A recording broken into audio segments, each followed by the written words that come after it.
Good afternoon, everyone. Welcome to today's Exploring by the Seat of Your Pants Hangout. My name is Joe Grabowski. I will be your host for today. And for those who don't know, this week we are celebrating space exploration. So we have over 30 events this week with astronauts, with National Geographic explorers, with scientists and engineers from NASA and JPL and the Canadian Space Agency, and even private industry. So it's been an incredible week so far. We're at about the halfway point. And I'm really excited today for our Q&A session. We are joined by Jeremy Hansen, and Jeremy is a Canadian astronaut. So as a young boy, he grew up in Southern Ontario, even turning his treehouse into a spaceship. He later became a CF-18 fighter pilot, and then on May 13th, 2009, was recruited to the Canadian Space Agency as one of 2 astronauts after a fairly lengthy process, about a year. So through his training, he's done all sorts of amazing things like living in underground caves and training in the high Arctic. And I think Jeremy's a pretty adventurous guy just in general. So Jeremy, it's absolutely great to have you joining us today. I'm delighted to be here. That was a great introduction. I love sharing my passion about space exploration. I've been inspired to be a space explorer since I was a very young Canadian. And now I have this opportunity to work with the Canadian Space Agency to not only go to space myself and explore, but be part of a huge team of people that is preparing space exploration for your future. And there are some really cool changes happening in the space program, and I hope some of our questions will take us down that path. But just as a way of introduction, today, while we're chatting, there are 6 human beings in space. They're aboard the International Space Station, this incredible laboratory in space. It's our school in space, where we can go to learn more about how the body works in space, learn more about leveraging space, learn more about our planet, learn more about the universe. A very cool place. But right now, some of the changes I see, the writing on the wall, if you will, it's going to get cheaper to send people and cargo to space, which means in the future, and I mean the very near future, in the next 5 to 10 years, we're going to see a lot more people going to space. We're going to be doing a lot more things in space, and we're going to be leaving low Earth orbit and exploring out deeper into our solar system again. So if you are interested in working in our space team, the future is very, very bright for you. So I'd love to take some questions. All right. Well, thank you so much for that introduction, Jeremy. It really is an exciting time, and we've been finding out all week that you know, it's not just government anymore. There's so much private industry on the go as well. So it really is an exciting time to be looking at careers in space exploration in all sorts of different fields. So you're absolutely right. And thank you for making that point for the students. So we are going to bounce around Canada and the United States right now. We have a great group of classrooms joining us live. What we'll do is we will visit each classroom once and introduce them and get one question in, and then we'll see if we have time to swing back through for another visit. If you're watching online, I can see our numbers climbing. So use the YouTube chat sidebar, send us in your grade and location, and we'll try and get some of your questions in. And Jeremy, I have to do a shout out to Mr. Palmer's class. I believe your niece Kennedy is in that class, and they're watching live oh, today. That's so cool. Yeah. Well, hello, Kennedy. I didn't know you were going to be there. That's pretty cool. All right. Excellent. So here we go. Let's meet our first group. Just turn on some microphones here. There we go. So we're going to meet Mrs. Lambert's class. They're joining us from Ben-Hur in Virginia. They're a high school astrology class. Let me turn your microphone on. All right, you're on with Jeremy. You guys have a question? Can I ask you a question? Who's got their question ready? Nobody knows. Are you kidding me? Okay, we have one here. I'm about to hurt somebody, so come up here so you can see you. You can see you there. All right, that's good. All right, what's your question? Do you believe that there are any other planets colonizable except for Mars? Oh, wow. I mean, I think in the universe, most definitely. If you mean in our solar system, I don't know. I think the planets past Mars were all completely dry, devoid of water. and very cold, non-inhabitable. But the more we learn about the planets in our solar system, we're starting to see, well, there are a lot of other resources out there. In fact, moons that are essentially made entirely of water, for example. So who knows what we'll do in the future? But I think Mars is definitely our goal today.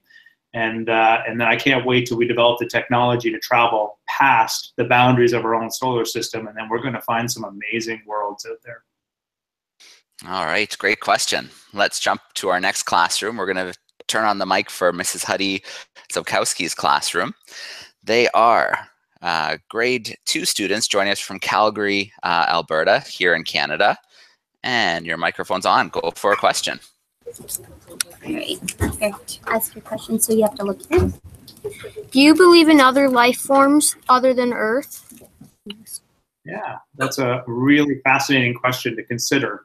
I have never seen or met an alien, but I believe they probably do exist. The universe is so vast, it's hard to imagine that there isn't life somewhere else in the universe. And I personally don't have any stories or encounters that I've ever heard of, but I do think they're probably out there somewhere, and maybe they will come visit us, or maybe we'll develop the technology to find them. I find it really fascinating that we're looking, and humanity is searching the universe, listening for any clues that there are other life forms out in the universe. And I think it'll be a very profound moment when we know one way or the other for sure that we're not alone in this universe. All right, and I have to agree with you there as well. With billions of stars in our galaxy, billions of galaxies with billions of stars in each of those, there has to be, I think, life elsewhere. So let's jump to the West Coast now. We're going to visit another classroom. So we are visiting 2 grade 6 classrooms together, Mrs. Seldevar and Mrs. Hay. They are in Anaheim, California, and your microphone's on. Go for a question. Hi, thank you. Come on, yeah, or Elisa, come on. She's coming. Right here, sweetie. There you go. Whenever you would do a spacewalk in the International Space Station, could you see the stars up close, or are they too far to be seen? Well, I haven't actually, and I should have included that in my introduction. I haven't actually been to space yet myself or done a real spacewalk. I'm just an astronaut in training. But I certainly have spent a lot of time talking to my colleagues who've done spacewalks. And you can see the stars from space the same that you and I can see the stars from Earth. In fact, they're even a little bit clearer because there's no atmosphere to block the stars, and they don't twinkle. The fact that stars appear to twinkle to us here on the surface is due to the atmosphere that the light has to travel through. But often what happens is there's a lot of light when we're looking outside the window on the space station, because you're looking down at the Earth and there's a lot of light reflecting back. Or if you're doing a spacewalk, you have all your lights turned off, and if you're on the dark side of or you have them all turned on if you're on the dark side of the Earth, if you will. And so you don't see the stars in the images in the video. But if we turned all the lights off on the space station, you would see, I heard Chris Hadfield explain it once. He said instead of it being black with a bunch of pinpricks of stars, it's basically light with little patches of black. There are just so many stars that you can see when you're in space. And maybe you've done that where you've been in a city and you've looked up and you see very few stars, but then you go out on a camping trip or outside the city lights and you notice that you can see way more stars. You can see the Milky Way. You can tell where the band of our galaxy is. And going to space, it's the same thing, just a little bit darker. All right, let's go to Mrs. Kremnitzer's class. So they're joining us from Frederick in the United States. They're grade 8 classroom. Your mic should be on now, and just let us know what state Frederick's in. Let them know what state we're in. You have to get down here so you can see them. Oh, we're in Maryland. Outside of DC. Yeah. And you need to see your question again, or do you remember? All right. So, like, do you think that another galaxy could crash into our galaxy, like, eventually? Well, I don't know the answer to that question. Do I think it's possible? Yeah, I mean, it definitely, we know it has happened, not our galaxy per se, but we know it has definitely happened in the universe, and I suspect it's still happening. But these things happen on huge time scales, much beyond anything that you or I could really comprehend. And so there's no imminent threat for us in the Milky Way, for sure. The other thing that we know that is kind of part of that answer is our universe is expanding and continuing to accelerate in its expansion. And this is a bit of a mystery for us, because if you just looked at classical physics, which is the original science that we developed, you wouldn't expect that the galaxy would continue to accelerate in its expansion. And yet that is happening. And that means there's something very profound that we don't understand about the universe. And so we have a lot more to learn. And that's what I find so fascinating about STEM and science, is that the more we learn, the more we realize we don't know. And there's just so many cool things that we're going to come up with. All right, let's jump now to New Jersey. We've got a grade 1 class with Mrs. Milan. They're in Freehold, New Jersey, and their microphone is on. Adrian, come on up. Right in front of this microphone, right here. What do you do in space? Great question. So what do we do in space? We go to space to learn, is really why we're there. And so if I were to tell you about an average day for an astronaut on board the International Space Station, they would do things like, the primary job that they have, the most important job they have, is to do science experiments. So let's say that you have a problem that you're working on here on Earth, and you can't quite solve it. But you have this idea that if you could send your experiment to space, where there's maybe no gravity, or maybe there's more radiation, or maybe you get to look at the effects of microgravity on the human body. Doesn't matter what it is, but if you think space can help you solve your problem, then you can send your experiment to space, and astronauts will do it on your behalf. And so that takes up a lot of astronaut time.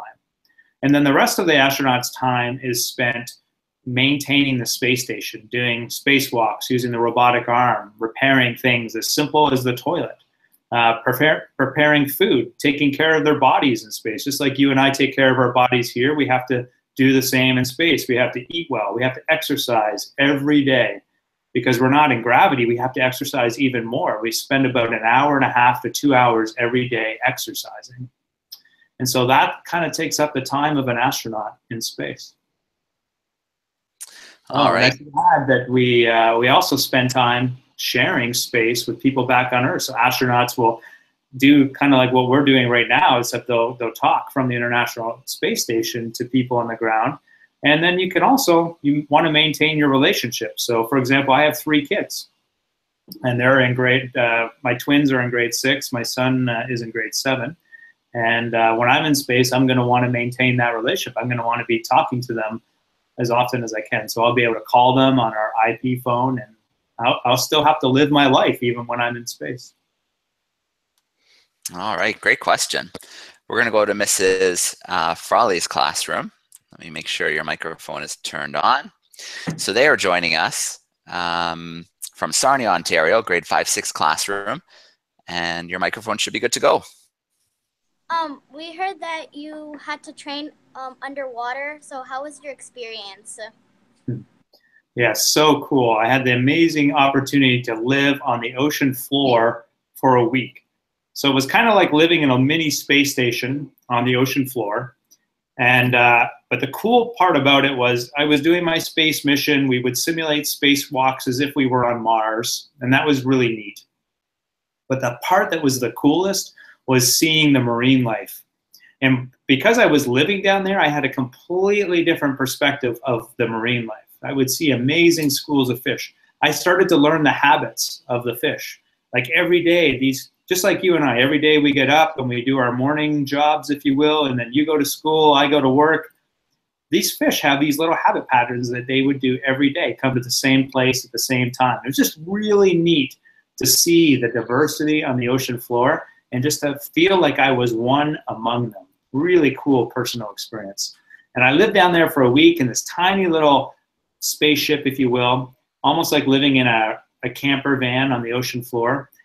And it wasn't like it was super comfortable down there, but I have to tell you, after 1 week, I didn't want to leave at all. I just wanted to stay. I was loving it so much, I wanted to stay longer. It sounds incredible. I'd love to visit Aquarius. We've hosted a few hangouts from there with marine biologists. And then last summer we did one with an ESA and a NASA astronaut who were down there doing a little training on the inner space station. Yes, cool. All right, so let's meet another classroom. This time we're going to go to Saskatchewan. You're going to have to turn your mic on for me because it's just off of my screen today. And we're going to meet a grade 7 classroom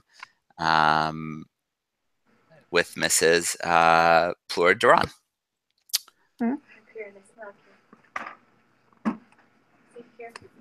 If we went to space in the future, like you said at the beginning, what would we do? So we'll be doing different things in space in the future. We're still going to want to do science like we're doing now aboard the International Space Station. And so I imagine that we will still have a space station in low Earth orbit that allows us to learn. But I also believe that in your career timeframes, we will be exploring the moon again. We're already working as an international cooperation to figure out how we will go back to the moon, how we would use the resources there to enable us to go on further from the moon onto Mars. And so I think in your career timeframe, we'll see humans walking on Mars. We'll see colonies start to be built on Mars. And that is going to be pretty exciting. And it's going to take some real pioneers. It's going to take people who are willing to take on enormous challenges to go accomplish that task, because going to Mars is going to be extremely difficult, mentally, physically, technology-wise. Very, very exciting challenge. And I just feel excited to be part of it. I suspect I'll never get to walk on Mars, but you never know. But I sure will be part of enabling humanity to get there in the future. And I'm very fortunate to do so. All right, great question. Back to our live classrooms. So we're just about through with each classroom for round 1. So we're going to Thunder Bay this time with Mrs. Wowchuk, grade 6 classroom. And you guys are just off of my screen as well, if you don't mind turning your mic on for me.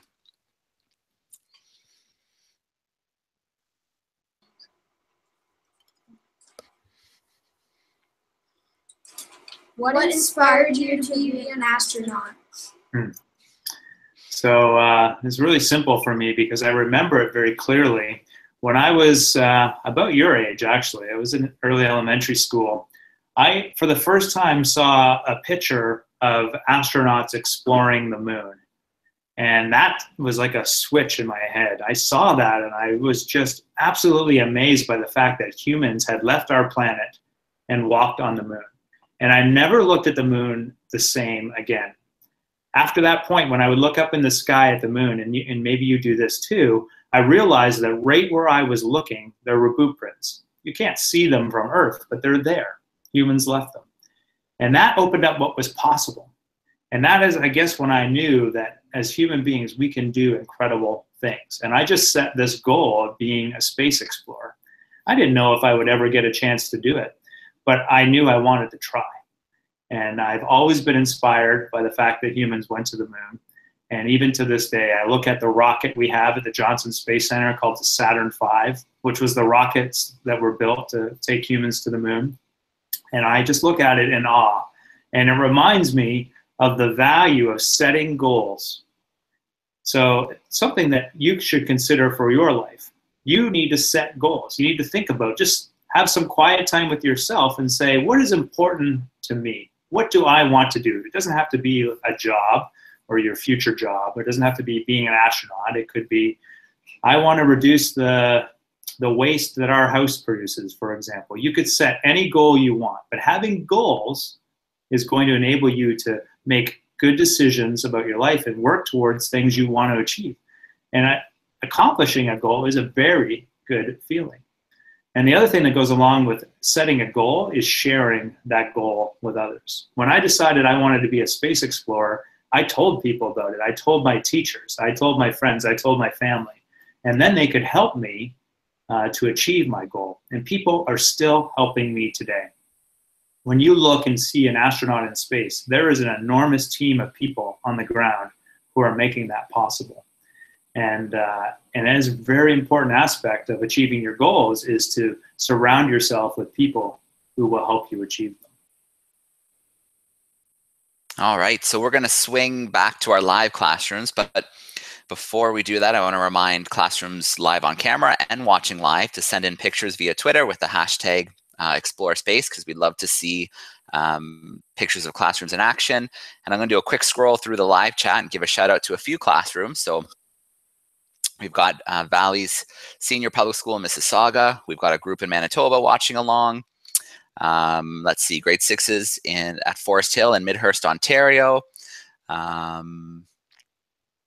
Looks like another group from Spokane International Academy, grade 6. So maybe that's a group out in Seattle. Lots of great classrooms tuning in, and we'll take one from online really quickly right now. We've got from Valley Senior Public School. They're wondering, how long have you been training so far? So I was selected to start training as an astronaut in 2009. And so for about 8 years, I've been training. And so it can be a little misleading, but as an astronaut, you spend a lot of your time training, but you also spend a lot of your time working with the team to create the space program. And so that's actually what I spend the bulk of my time doing, is working on supporting the astronauts who are on board the space station and working on future space programs. And then maybe right now, probably about a quarter of my time I spend training, like doing spacewalk training in the huge pool that we have at the Johnson Space Center called the Neutral Buoyancy Laboratory, or learning to fix systems on the space station. Other jobs I do are Capcom, so I sit in mission control and I talk to the astronauts on board space station so that I can help communicate the information that they need and help them get their job done in space. So I have a lot of really cool opportunities while I wait for my turn to fly in space. And then someday in the future, I have this amazing opportunity. I will climb aboard a rocket and I will blast off into space. And it just makes me think about sharing this with you. Something that I'm really excited about when I get to do that is aboard the International Space Station, because it's traveling so quickly, 28,000 kilometers an hour, 18,000 miles an hour. It goes around the entire planet once every 90 minutes. So in the time that you and I would watch a documentary or a movie, you can look out the window of the space station and see one time around the entire planet. And I just have to pinch myself. I think that is just going to be such an amazing opportunity to see that. And I hope many of you get to see that in your lifetime. All right. Sounds absolutely incredible. And we can't wait for your time to come, because I know for sure here in Canada we'll be excited and following along, because it's absolutely incredible. So let's swing back to our classes. Let's go back to Virginia with Mrs. Lambert's group and see if they have another question for us. Do you think the sun's light would die out? Yeah, I do believe the sun's light will die out. None of us are ever going to see that happen. The lifespan of the sun probably will outlast the survivability of us here on the planet anyway. But just the way stars are made, they burn fuel, kind of like a car burns fuel. Eventually it will run out of gas and its light will go out. In fact, when it goes out, it will actually expand and destroy the Earth when it does that. But we've got billions of years left, so we're good to go. You don't need to worry about it yet. By then, we'll have amazing technology and we can move to another solar system somewhere else. All right, let's go back to our grade 2s in Calgary. Your microphone's on again. Great to be sure you can see us. Do you feel nervous or a little bit excited to go in space? Yeah, it's a good question to ask. Do I feel nervous or excited? I don't feel nervous about it right now, but I suspect that I have thought about that. I think it's a good question to ask. I've certainly asked myself. I think the day before I launch for space, I'm going to be a little bit nervous about it, because the next day a lot of things have to go right. And you have to not make any mistakes or any critical mistakes. You're going to have to do what you were trained to do. But the other thing I know from experience of being a pilot and all my military experiences, that when it comes time to actually fly and launch, that those nerves are going to go away and I'm going to do what I was trained to do. And so I don't worry about being nervous, but I do think the day before I'll be really contemplative, things like leaving my family, my wife and kids behind. I think I'll be a little bit nervous about that for sure. All right, very good question. Anaheim, let's turn your microphone back on and see if there's another question. We're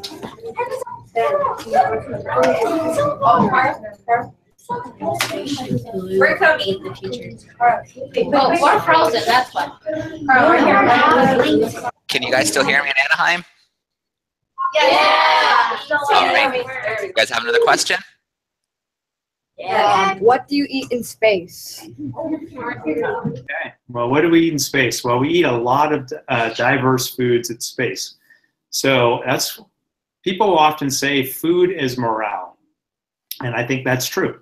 And so if you're going to live in space for 6 months like we do right now with our astronauts, it's nice to have some variety of foods. So if you just name some of your favorite foods, there's a good chance we have something like it on board space station. So we've got all sorts of vegetables, meats, grains, rice, cereal, shrimp cocktail, macaroni and cheese.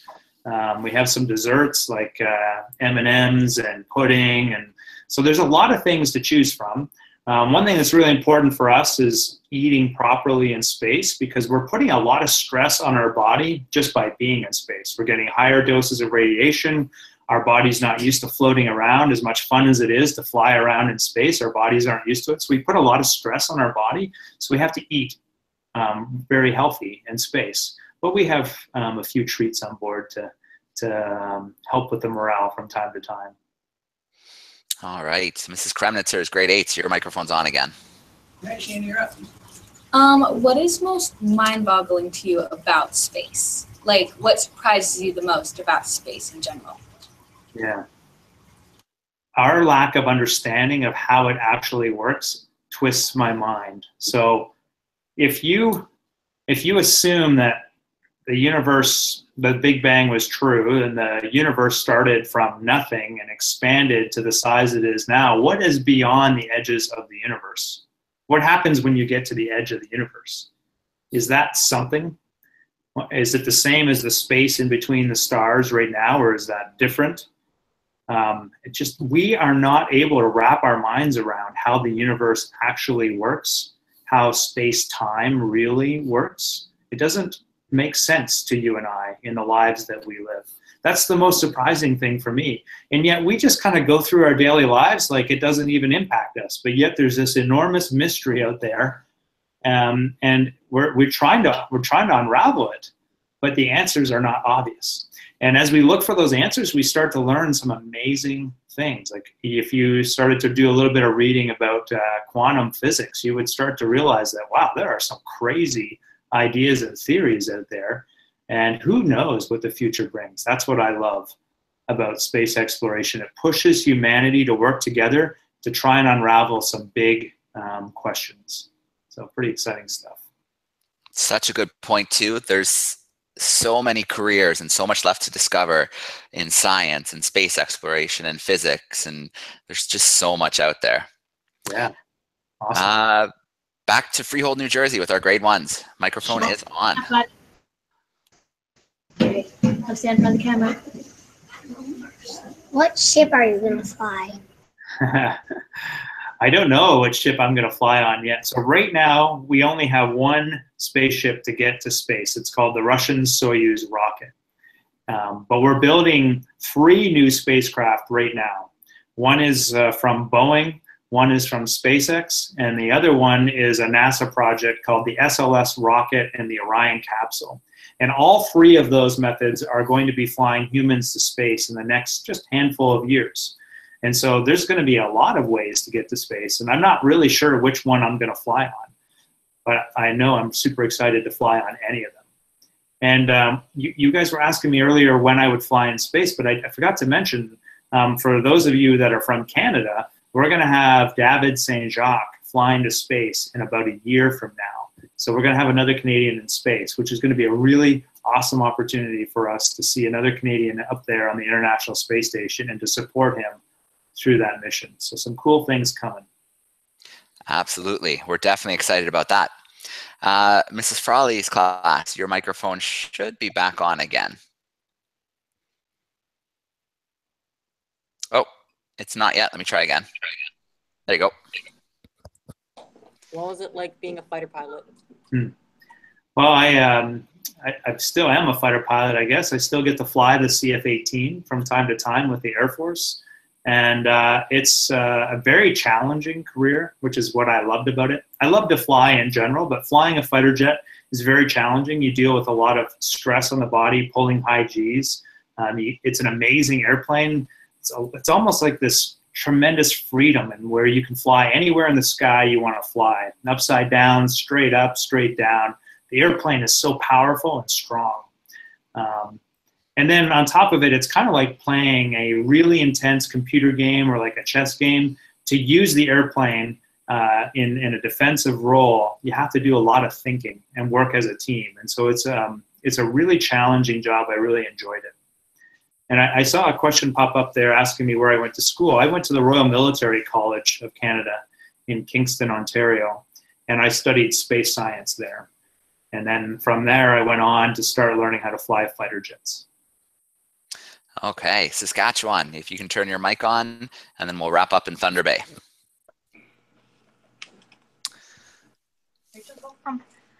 How do you get selected to become an astronaut? So if you're interested in being an astronaut, I wouldn't base your decision based on what you see today. It's going to change a lot. We're going to have a lot more astronauts in the future.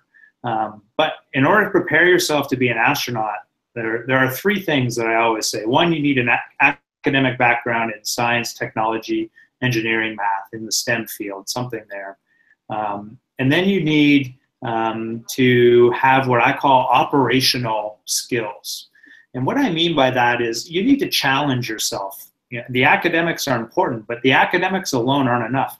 We need to know that we can put you in really demanding situations, even dangerous situations, scary situations, and that you have the experiences to deal with it and to make decisions when it really matters. So if there was a life-threatening decision that needed to be made, could you make a decision? So the way that you can prepare yourself for that is just to start challenging yourself. So for me, I learned to fly in the Air Cadet program, but maybe you're in some other sort of youth program. Even sports will provide challenges. Maybe it's backcountry backpacking, for example, or whitewater rafting or climbing. Any of those things are going to challenge you. And so look for opportunities to challenge yourself. So that was the first two. Academics, challenge yourself. And the third thing is being a good team player. Learn to work well together with others. If I was going to be trapped in a tin can with you for 6 months or 2 years, are you the kind of person that I could count on? Would you take care of me? Could we work well together as a team? So really show us that you're a good team player. That really matters. All right, great pointers. All of those are super important, and you can definitely see why they'd be good astronaut characteristics. And Mrs. Wowchuck and Thunder Bay, you guys can wrap us up.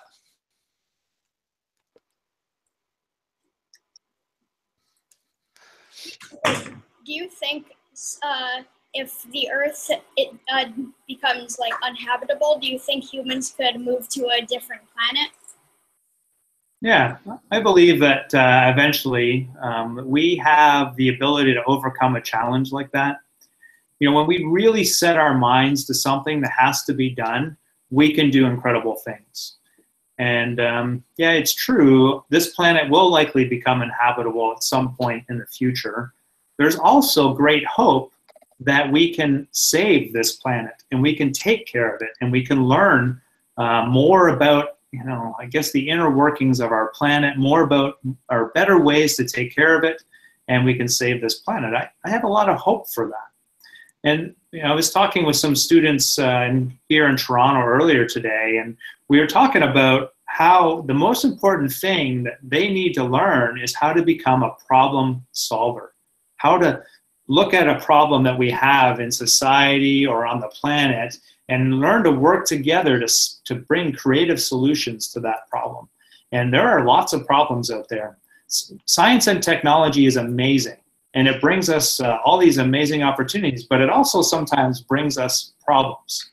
And as we advance our science and our technology, we have to solve new problems with that technology, and that's what the future holds. It's not a bad thing. The problems that we have on this planet are not insurmountable. They're just problems we have to start working together on. Such a great point. Thank you so much, Jeremy. We look sometimes too much at where can we go next, and we do have to focus more on what we can do here and together and to make a difference. So excellent points. One more thing to think about from an online classroom is they're wondering, what would you be doing if you weren't an astronaut? Oh, well, if I hadn't been selected as an astronaut 8 years ago, I would still be serving in the Royal Canadian Air Force. I'm still a member of the Air Force today, and that was a very rewarding career for me. And so I'd still be a fighter pilot, probably in a leadership role in the Air Force somewhere. All right. Well, Jeremy, thank you so much for taking time out of what I know is a busy schedule to spend some time with classrooms across North America. Boys and girls, you guys had some great questions. Thank you so much for joining us today. Thank you to all the classes who joined online and sent in some questions as well. It was great to have you guys joining. Jeremy, I'll give you a chance to say goodbye, and then I'll turn all the microphones on, let the classroom say goodbye, and thank you. Yeah, wonderful. Hey, I did enjoy your questions. I think they were great questions, and I talked to you about setting goals in your life, and that's probably the one point I'd love to stick with you. No matter how big or how small those goals are, don't be afraid to set goals and tell other people about them.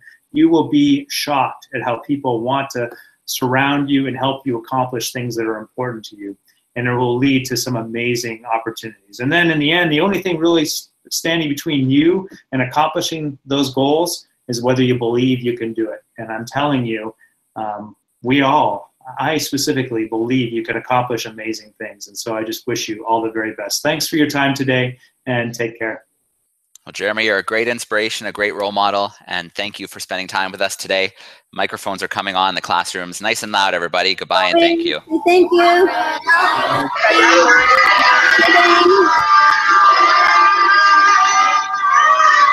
All right. Thanks, everybody, for hanging out today. Microphones going off. We are signing off for today. Thanks, everyone. Join us tomorrow for more events.